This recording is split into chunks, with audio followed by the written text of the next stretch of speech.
as peut-être déjà remarqué que quand tu t'en vas à la plage, quand tu es dans ta cour ou peut-être dans le jardin qui est là, ben, c'est trois types de sol complètement différents. Dans le fond, selon l'endroit que tu vas aller, la composition du sol, ça va pas être la même. Ben, dans le fond, la question qu'on se pose en ce moment-là, c'est est-ce qu'il y a un type de sol qui va être le meilleur pour entretenir un jardin? Y a-t-il un type de sol dans lequel les fleurs, les plantes, les légumes, c'est dans ceux-là qui vont le mieux pousser? Donc, quand je regarde le type de sol, je vais surtout regarder la composition du sol. Donc, le sol, là, il va être composé principalement de trois matériaux. Tu as le sable, l'argile, le limon. Puis, dépendamment de la composition du sol, il y aurait être en plus ou moins grande quantité. Avec un sol argileux, il y aura surtout de l'argile. Un sol sableux, surtout du sable. Un sol limoneux, surtout du limon. Et puis, ben, selon comment le sol est composé, il va avoir différentes caractéristiques. Ces trois composantes-là du sol, dans le fond, ce qui les différencie, c'est surtout la taille des particules. Donc, le sol sableux, c'est celui avec les particules les plus grandes. On va s'imaginer, mettons, une particule de sable gros comme ça. Fait qu'imagine un grain de sable qui est gros de même. Ben, le sol limoneux, en comparaison, sont les grains qui le composent, ils vont être gros comme ça. Puis le sol argileux, ça va être des tout petits grains d'argile. Donc, cette composante-là, ça va changer comment le sol va réagir aux différents éléments. Les sols qu'on va avoir, là, c'est vraiment rare qu'il va être composé d'une seule particule minérale. C'est rare qu'un sol va être juste de l'argile, juste du sable ou juste du limon. Donc, il y a comme un graphique qu'on utilise souvent, c'est un triangle. Puis chacune des pointes du triangle, ça va être une composante différente. Donc, l'argile, le limon, le sable.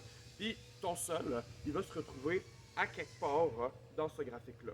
Donc, s'il y a plus de sable, il va être plus proche du coin sableux, ainsi de suite, comme ça. Et puis, donc, là, ce qu'on va voir, c'est qu'on va regarder qu'est-ce qu'on veut dans notre sol. Est-ce qu'on veut qu'il y ait plus de sable? Est-ce qu'on veut qu'il y ait plus d'argile? Selon les caractéristiques qu'on veut que notre sol ait. La première qu'on va regarder, c'est sa capacité à retenir l'eau. Donc, j'ai envie d'un sol qui va retenir l'eau longtemps. Parce que mes plantes, si je veux que ça breuve, qu'elles puissent. On le sait, les plantes, c'est avec les racines que ça va chercher l'eau. Ben, si le sol, l'eau passe trop vite au travers, ben, ça va être plus difficile pour la plante de se nourrir. Dans le fond, le sol, il y a une capacité qui s'appelle la capacité de succion. Dans le fond, il va pleuvoir, l'eau va se déposer sur le sol, puis selon le type de sol, il va tirer l'eau à différentes forces, à différentes vitesses vers le plus creux du sol. Donc, la plante, si l'eau est déposée plus profondément dans le sol, ben, elle va devoir dépenser plus d'énergie pour allonger ses racines, pour aller chercher cette eau-là.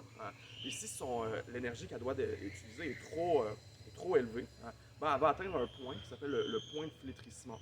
Que ça va être qu'elle va devoir fournir trop d'efforts pour se nourrir, puis ça ne va plus valoir la peine. La plante va juste mourir.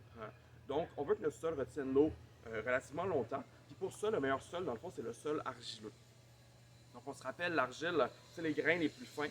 Donc, ça va faire un espèce de filtre. Comme les tamis, là, ça va être plus difficile pour l'eau de s'écouler vers le bas. Donc, elle va rester plus longtemps dans le sol. Donc, ça va être plus facile pour la plante d'aller chercher cette eau-là. Elle va devoir dépenser moins d'énergie pour faire cette tâche-là. Elle va pouvoir plus facilement aller chercher de l'eau. Une autre caractéristique qu'on va chercher dans notre sol, ben, dans le fond, on veut un sol qui se travaille bien. Si je vais passer du temps dans mon jardin pour pelleter, pour un peu travailler mon sol, ben, j'ai pas envie que ce soit super exigeant. C'est jamais un travail facile, mais on va essayer de se faciliter la tâche. Dans le fond, les sols, ils vont avoir des poids, selon la densité va être différente. Puis le sol le plus facile à travailler, ça va être le sable. Ça, quand vous êtes à la plage, on peut faire des châteaux de sable. C'est pas trop difficile, c'est pas trop lourd.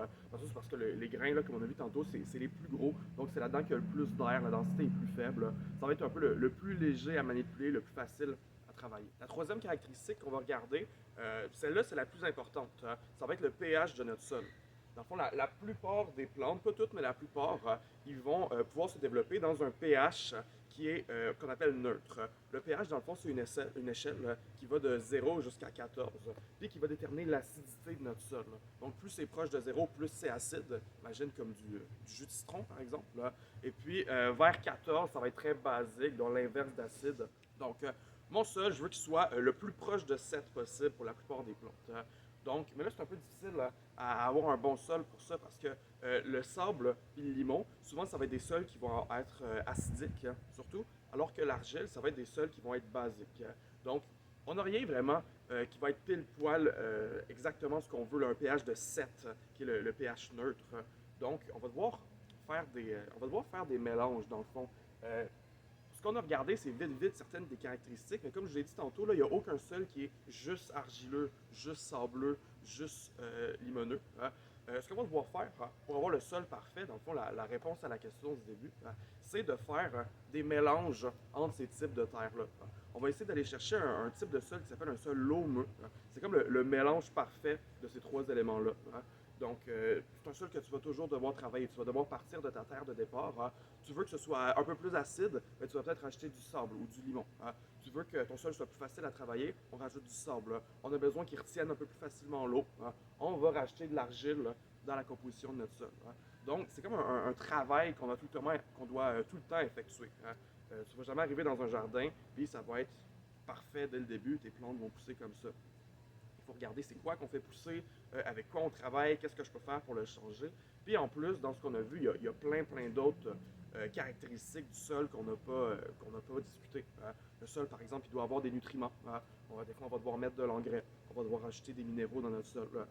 Notre sol, des fois, il va avoir des capacités à retenir la chaleur qui ne va pas être pareille. On ne veut pas que ça brûle au sol, que ce soit trop chaud. Toutes sortes de choses comme ça qui font qu'en fait, travailler le sol, c'est pas très facile. Il faut toujours le retravailler. C'est rare qu'on va partir un jardin et qu'il va être bon pour toute l'année au complet.